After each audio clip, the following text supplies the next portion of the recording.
झारखंड एक हरा भरा प्रदेश है। यहाँ पर झरने हैं, पहाड़ हैं, पत्थर हैं और खूबसूरत फूल भी उगते हैं, फल भी उगते हैं, सब्जियाँ भी उगाई जा रही हैं। किसान समृद्धि की ओर बढ़ रहे हैं। यहाँ का मटर और सब्जियाँ दुबई के मार्केट तक पहुँच चुकी हैं।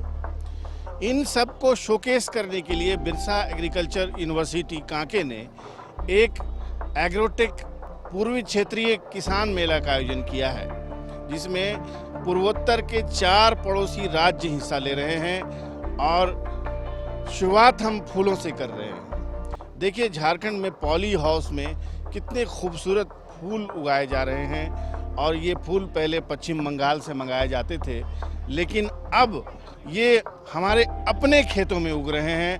हमारे साथ हॉर्टिकल्चर विभाग के प्रमुख डॉक्टर के झा हैं। अभी जो आप देख रहे हैं गुलाब के फूल हैं, इसमें 2 तरह के फूल हैं। एक तो पॉली हाउस के अंदर उगाया जाता है। पॉली हाउस के अंदर जो उगाया जाता है गुलाब का फूल, उसका मार्केट वैल्यू बहुत ही ज़्यादा है। जो हम लोग 5 रुपये में उगाते हैं, मार्केट में आपको 15 से 20 रुपये मिलता है। तो किसानों को इससे बहुत फ़ायदा है। वो फूल कई दिन तक, 15 दिन तक रह जाते हैं घर के अंदर या बुके के रूप में। जैसे पॉली हाउस के ये फूल जो देख रहे हैं आप, बड है ना, ये जो है पॉली हाउस के अंदर उगाया जाता है। उससे क्या फ़र्क पड़ता है नॉर्मली उगाए जाना और पॉली हाउस? हाँ, दोनों वैरायटी एक तो अलग अलग है। जो घर के अंदर होता है वो अलग है, जो घर के बाहर होता है वो अलग है। घर के बाहर खूबसूरती के लिए लगाया जाता है गार्डन में। ये सब जो फूल जो देख रहे हैं घर के बाहर, जो हम लोग बगीचा में लगाते हैं, जिसका कि मार्केट वैल्यू नहीं है लेकिन खूबसूरती है। और रांची गुलाबों का शहर कहा जाता है। यहाँ का जो क्लाइमेटिक कंडीशन है वो गुलाबों के लिए बहुत ही महत्वपूर्ण है, बहुत ही अच्छा है। तो ये जो गुलाब हैं, ये क्या अभी इस्तेमाल हो रहे हैं, यहाँ के मार्केट में बिक रहे हैं, यहाँ के जो शादियों में इस्तेमाल हो रहे हैं सजावट में, या कहीं बाहर भी भेजे जा रहे हैं? नहीं, अभी तक तो चूँकि रांची में जितना भी प्रोडक्शन हो रहा है, जो कि मेरे ज्ञान में है, जो मेरे नॉलेज में है, तो रांची में जितने भी गुलाब का प्रोडक्शन हो रहा है, उत्पादन हो रहा है, वो रांची मार्केट उसके लिए सफिशिएंट है। हम लोग पूरा नहीं कर पाते हैं। या यहाँ के किसान भाई जो पॉली हाउस बनाए हुए हैं या सरकार जो बनाए हुए हैं, लेकिन यहाँ इतना खपत है जो अभी तक पूरा नहीं हो पाया है। हाँ, ये सब सीजनल जाड़े के फूल हैं। और आगे ये डालिया है, ये भी जाड़े का फूल है। कुछ दूर तक अभी तक चलते रहता है मार्च तक। मार्च के बाद ये फूल खत्म हो जाएगा डालिया। ये भी कट फ्लावर्स है। ये भी गार्डन की सुंदरता बढ़ाने के लिए है। कभी कभी बुके में भी यूज करते हैं, लेकिन 1 दिन 2 दिन के लिए। गुलाब है 5 दिन 7 दिन 10 दिन तक के लिए। अंतर यही है सब फूलों में। डालिया के बाद मेरे ख्याल से डायंथस, नहीं, ये है सल्विया, ये है एंटरहीनम। ये सब कट फ्लावर से यूज करते हैं टेम्पोररी सजाने के लिए। 1 दिन 2 दिन के लिए सबका यूज करते हैं। ये है बर्ड ऑफ पैराडाइज। इसका भी बहुत महत्व है। बुके या सबसे कॉस्टलिस्ट फ्लावर है ये। एक बर्ड ऑफ पैराडाइज मार्केट में 40 से 50 रुपये में मिलता है। ये है ओपन कंडीशन वाला। दोनों का कलर देख रहे हैं। इसकी सेल्फ लाइफ है 5 से 7 दिन, इसका सेल्फ लाइफ है 2 दिन। ये गाइडलस आप देख रहे हैं, इसका भी सेल्फ, हाँ ये भी बहुत है। हाँ, बहुत मस्त है। इसमें है कि आप फूल अगर मुरझाते जाए तो काटते जाइए, डंटी काटते जाइए। 7 से 8 दिन चलता है ये। कम से कम 12 ये फूल निकलते हैं एक स्टिक में। जैसे एक फूल खिलता है, कलर आ गया, आप कट कर लीजिए, है ना, उसके बाद आप बुके के रूप में सजाइए। ये जितने भी हैं सब किसानों का है। किसान हमसे शिक्षा लेते हैं कि कैसे करें, कैसे नहीं करें। और जाहिर है जब इस तरह के फूल उग रहे हैं किसानों के पॉली हाउस में, तो आप समझ सकते हैं कि उनके पॉकेट में भी पैसे आ रहे होंगे। और जाहिर है जब इतने खूबसूरत फूल हैं कि 7-8 दिन 8-8 दिन तक मुरझाते नहीं हैं, तो जाहिर है उसकी मार्केटिंग आसपास के राज्यों में भी हो रही होगी। तो बहरहाल इस एग्रोटेक किसान मेले में हमने फूलों से शुरुआत की है। अब एक छोटा सा ब्रेक ले लेते हैं। ब्रेक के बाद हम कुछ ऐसे पौधों को देखेंगे जिनको बॉन्साई कहा जाता है, नाटे पौधे। बरगद का बड़ा पेड़ आपने सुना होगा, अगर उसको एक छोटे सा स्पेसिमन का रूप दे दिया जाए, लेकिन उसके लिए बड़ी मेहनत करनी पड़ती है। एक ब्रेक के बाद हम आपको बोनसाई से मिलवाएंगे।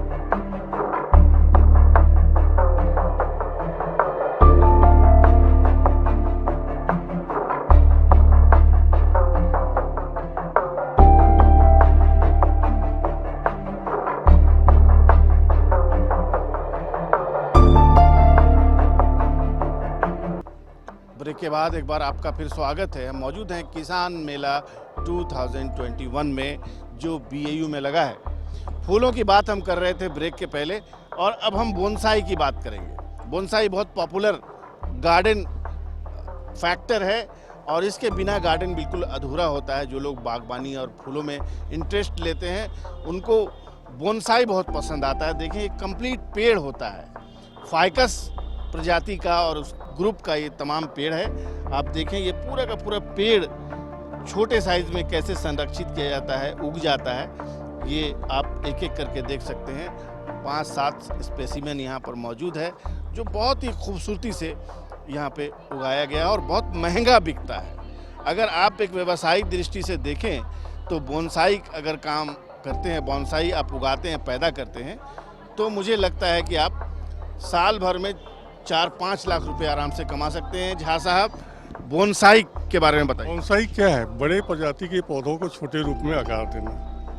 घर में, घर के बगिया में अगर बोनसाई का पौधा नहीं रहता है तो मज़ा नहीं आता है। आज खास करके आप देखेंगे रांची के शहरों में घर में तो महिलाएं ज़्यादा उसका उपयोग करती है, बोनसाई बनाने में ज़्यादा तत्पर रहती है। हाँ, करना पड़ता है कि बड़े पौधों को एक आकार देना पड़ता है, बेंडिंग, जिसका तना को लपेटना समय समय पे, और हर साल इसका रिपोर्टिंग। कम मिट्टी में छोटे गमलों में अधिक से अधिक ग्रोथ, कम से कम ग्रोथ हो, बढ़ने नहीं देना, यही बोनसाई है। पहाड़ पे देखते होंगे, पहाड़ के खोल में जो एक पेड़ निकलता है उसको आप 10 साल उसी रास्ते से गुजरेंगे तो पेड़ उतना ही रहता है, वही बोनसाई है। क्योंकि उसको ज़्यादा मिट्टी नहीं मिलता है, हवा पानी नहीं ज़्यादा मिलता है, वो बोनसाई। पीपल का बोनसाई है। आप समझ सकते हैं कितनी मेहनत लगी होगी। 12 साल पुराना ये पौधा है जो एक पेड़ बन चुका है। अगर हम मार्केट की बात करें तो ये जो 12 साल का ओल्ड पीपल का बोनसाई है कितने का मिलेगा? हर साल 500 रुपये, हर साल जितना मांगा उतना 6,000 रुपये। 20 साल का होगा तो 10,000 रुपये। जितना एज होगा, पौधा होगा, साल होगा, उतना ऐड करते जाइए। ज़्यादा लुक हुआ तो उसका कीमत अननोन है। 25 साल का हो गया तो उसका मिनिमम कीमत 10 से 12,000 रुपया होगा।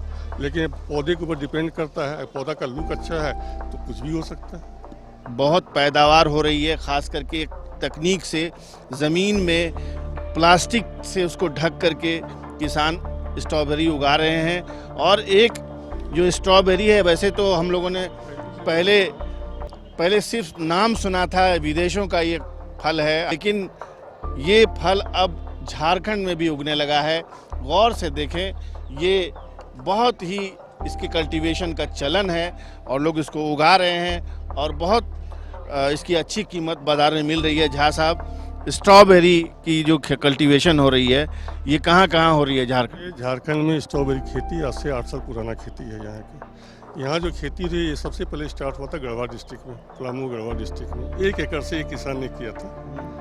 अभी वहाँ पे 50 एकड़ ये किसान की खेती कर रहे हैं। और इस फसल का अगर सितंबर में लगाया जाता है पौधा और दिसंबर के लास्ट से पकना शुरू हो जाता है। जहाँ तक मेरी नॉलेज है, जल्द ही रांची के एयरपोर्ट पे एक कार्गो टर्मिनल बनने वाला है जहाँ पर एक कोल्ड स्टोरेज भी बनाया जाने वाला है सरकारी तौर पर, और कनेक्टिंग फ़्लाइट उपलब्ध कराई जाएगी। और कनेक्टिंग फ़्लाइट आप जिस कोने में दुनिया के भेजना चाहते हैं अपना उत्पाद, यहाँ से भेज सकते हैं।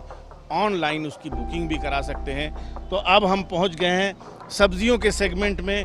आप देखें, गोभी जो हर इंसान का फेवरेट एक वेजिटेबल है। आप देखें साइज़ क्या है, गोभी के साइज़ देख करके आपको खुशी से झूम उठेंगे। आप देखें कि कितना ज़बरदस्त साइज़ हुआ है। और इसका जो कलर है, फ्रेशनेस है, आप समझ सकते हैं कि ये सुबह सुबह इस पे ओस की बूंदें जब पड़ती हैं। झा साहब, ये गोभियों के बारे में बताइए, कहाँ से आई? ये गोभी किसानों के हैं, आसपास के किसानों का। आप जानते हैं गोभी की खेती के लिए रांची मशहूर है, रांची हजारीबाग। सालों भर यहाँ गोभी होती है। ब्रोकली ये क्या है, वो कैसे? ब्रोकली है, कहते हैं आपका एंटी कैंसर करेक्टर पाया जाता है। हाँ, ये तो एक्जोटिक वेजिटेबल्स में आता है, हाँ, बाहर के वेजिटेबल्स में, लेकिन रांची में बहुतायत तौर पर इसकी उपज होती है। हाँ, ये गाढ़ गोभी हुआ, ये बंधा गोभी और कॉमन जो वेजिटेबल्स हैं हम लोग के यहाँ का, ये चुकंदर हुआ, बीट, हाँ, जो कि जूस पीजिए और खून बनाइए। डायरेक्ट ब्लड अगर आप अपने बदन में पहुंचाना चाहते हैं, बनाइए बॉयल करके और जूस बनाइए, वो पीजिए। ये टोमेटो डिफरेंट वैरायटी के हैं। टोमेटो भी रांची के लिए, हाँ, टोमेटो भी रांची के लिए बहुत मशहूर है। हाँ, अभी भले डाउन हो गया है, लेकिन टमाटर जो है हर साल महंगा रहता है। हाँ, ये डिफरेंट बैगन है। हाँ, क्योंकि मार्च महीना आ रहा है तो मार्च महीने कुछ सब्जियों का उत्पाद कम हो जाता है। पीरियड कब होता है? पीक पीरियड्स का जनवरी फरवरी है सब्जियों का। हाँ, आलू है वही फरवरी मार्च में है। इंटरनेशनल वेजिटेबल कहते हैं, और इसके बिना कोई सब्जी, कोई नॉन वेज पूरा नहीं होता है। ये हम लोग का तो ये नहीं है, बाहर का ये भी एग्जोटिक वेजिटेबल्स है। आलू का भी हम लोग यूरोप से ही आया था। हाँ, आज यहाँ आलू जो है शहर गांव में आलू हो रहा है। हाँ, आलू के बिना कोई भी सब्जी, हाँ, आलू के बिना कोई भी सब्जी हर तरह का आलू, गोल, लंबा, लाल, सफ़ेद, जिस तरह के भी चाहिए, कम से कम मोर देन 15 प्रजाति के आलू पाया जाता है यहाँ पे। तो इसका भी सीजन ऑफ होते जा रहा है। इसका भी जनवरी और फरवरी में पीक पीरियड होता है। ये भी एक्सपोर्ट हो रहा है, बता रहे थे। हाँ, ये भी हो रहा है, जनवरी फरवरी में होता है। हाँ, या इसका फिर दाना निकाल करके प्रिजर्व करके तो बाकायदा प्लांट भी लगाया सफल कंपनी ने, यहाँ पर नगड़ी में प्लांट लगाया। इसका वैसे भी अगर हम किसानों को सलाह, अगर जिसके यहाँ भी फ्रिज हो, रेफ्रिजरेटर हो, ताज़ा फल तोड़िए। अगर ऑफ सीजन है, सस्ते में मटर खरीदिए, दाना निकाल करके डीप फ्रीजर में रख दीजिए और सालों भर उसका प्रयोग कीजिए बिना किसी फ्रोज में। क्योंकि ये 40-50 रुपए किलो हो जाता है बाद में। ये गाजर हुआ, मूली है, ये सभी किसान भाई जानते हैं। हाँ, गाजर का क्या फायदा है। उधर क्या है, कुछ तो खास चीज है? ये आपका लौकी हुआ। हाँ, ये आपका पंपकिन, लाल कदीमा जिसको कहते हैं, कोड़ा, मिठाइयाँ भी बनती हैं, केचप भी बनता है।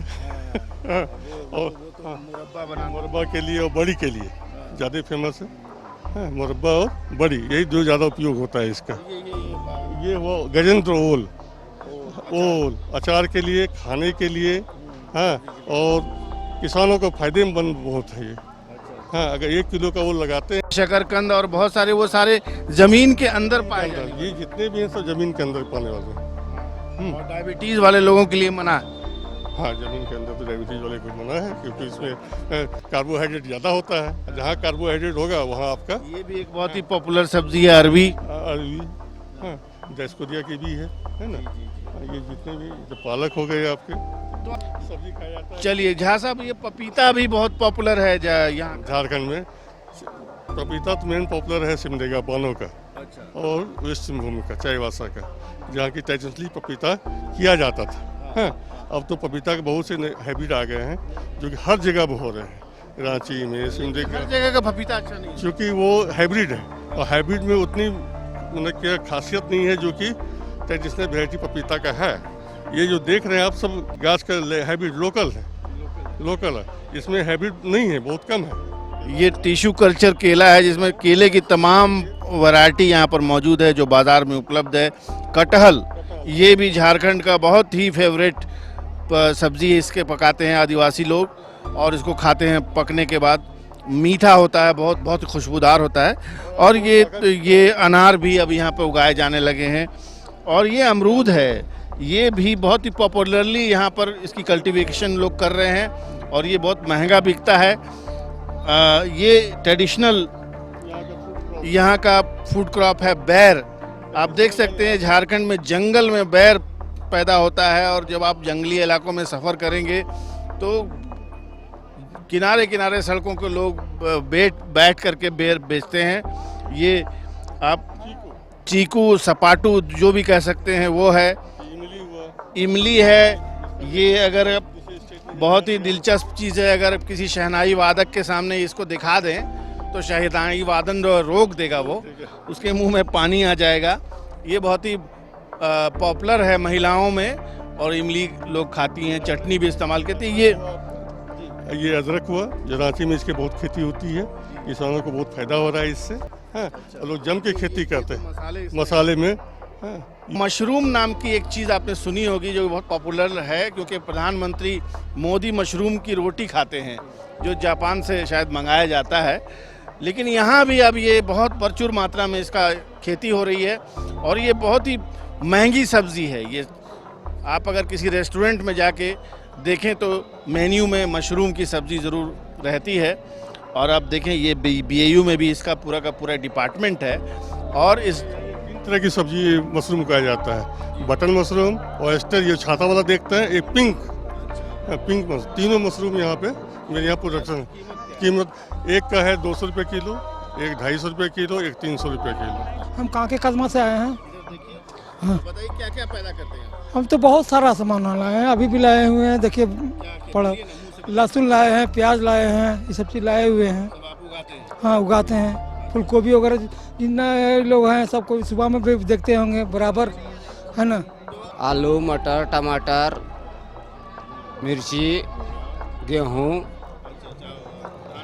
हाँ धान भी। मैंने इन टोटलिटी में आपका जो खेती करते हैं वो आपका पूरा पड़ जाता है? हाँ पड़ जाता है। ये गरीबी में जिंदगी गुजर रहा है? नहीं पड़ जाता है। ठीक ठाक? हाँ चल रहा है। ये कपड़ा उपड़ा जो है ना आप लोग ऐसे जानबूझ के पहनते हैं? हाँ सस्ता टाइप का। हाँ हाँ है ना? हाँ ठीक। क्या क्या है घर में? ट्रैक्टर, जीप, गाड़ी? ट्रैक्टर है, अच्छा। गाय है, ठीक ठाक, बकरी खसी सब? हाँ ठीक है। बाल बच्चा क्या कर रहा है? पढ़ाई लिखाई कर रहे हैं। चलिए, तो खेती किसानी भी जो है, खेती किसानी भी बहुत ही फायदे का सौदा है, करना चाहिए और साइंटिफिक ढंग से करना चाहिए। तो हमने किसानों से भी बात की और ये समझने की कोशिश हम कर रहे थे कि खेती किसानी जो इन दिनों पूरे देश में चर्चा का विषय है, झारखंड में खेती किसानी बहुत फ़ायदे का सौदा है और अब इनको चैनलाइज भी किया गया है। इनका जो प्रोडक्ट है आप देख सकते हैं, ये भी कुछ प्रोडक्ट हैं, किसान इनको भी डायरेक्ट इनडायरेक्ट वे में उगाते हैं। जैसे ये बरी है, पापड़ है, कुछ चटनी है, कुछ सुगंधित कोई इस तरह का शरबत बनाने का आइटम है, जेली है, अचार है। ये सारी चीज़ें भी अब मार्केटिंग इसकी हो रही है, लोग खरीद करके दूसरे राज्यों में ले जा रहे हैं। तो हम कोशिश कर रहे थे किसान मेले के हर एस्पेक्ट आपको थोड़ा सा ही, लेकिन उसका परिचय ज़रूर करा दें। समय है एक ब्रेक का, ब्रेक के बाद हम ओवरऑल इस एग्रोटेक मेले में और क्या क्या है वहाँ आपको ले चलते हैं।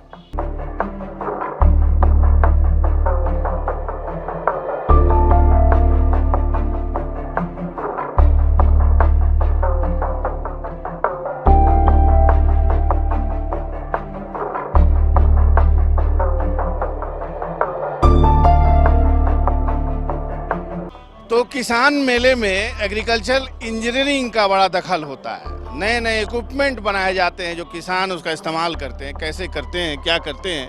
पारंपरिक जो औजार होते हैं किसानों के, वो हल, बैल, ये खुरपी, दबिया, कुदाल, कुल्हाड़ी, फावड़ा, ये सारी चीज़ें हैं। DK रुसिया साहब हैं, हमारे एग्रीकल्चर इंजीनियरिंग के प्रमुख हैं। रुसिया साहब, क्या एग्रीकल्चर इंजीनियरिंग में क्या क्या प्रगति हुई? मैं सर्वप्रथम राज्य के किसानों को बता दूं कि हमारे छोटे छोटे कृषि उपकरणों का महिलाओं की अपनी क्षमता का ज़्यादा कार्य लेने का मुख्य उद्देश्य ये है। जैसे हम मक्का छीलने वाला हमारा यंत्र है, हम मक्का लगाएं, जहां वो 7 किलो 8 किलो निकालती है वहां 80 से 90 किलो निकाल लेंगे। अपने बगीचे में जब वो अपना काम करती हैं और छोटी छोटी बागवानी करती हैं तो हाथ से उनके नाखूनों में परिवर्तन आता है। तो हम छोटी छोटी इसका फिंगर वीडर का इस्तेमाल करके निकाई गुड़ाई का काम कर सकते हैं। अगर हमारी चौड़ी कुदाल, जहाँ पे हमारी लाइन से लाइन के बीच की दूरी कम है, वहाँ हम इस प्रकार की कुदाल का अगर प्रयोग करते हैं तो हमारे किसानों के लिए ज़्यादा फायदेमंद होगा।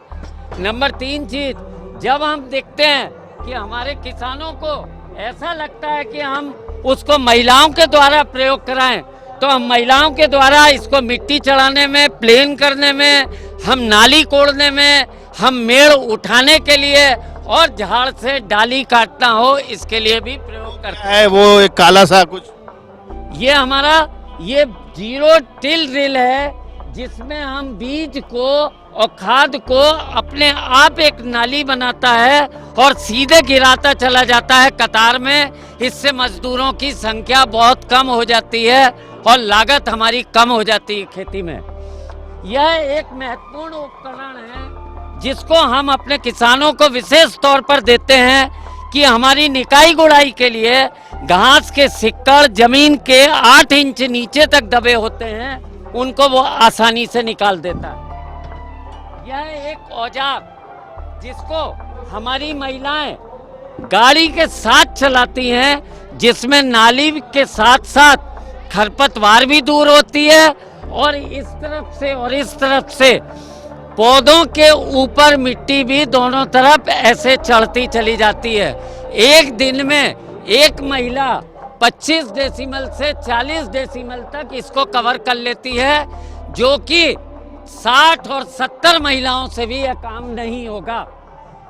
ये हमने एक लेग सेलर अपने यहाँ बनाया है हमारे कृषि अभियंत्रण विभाग में। इसमें हम लाह की डंडी बोरा में भरकर बजाय बेचने के, अगर हम उसको जहाँ पर लाह पैदा होती है जंगलों में, अगर हम वहाँ से निकाल के ले आएं, आराम से यहाँ पे बैठ जाएं इसके ऊपर और घुमाते जाएं और लाह निकल जाएगी। एक थैले में हम उसका बाजार अच्छे से कर सकते हैं।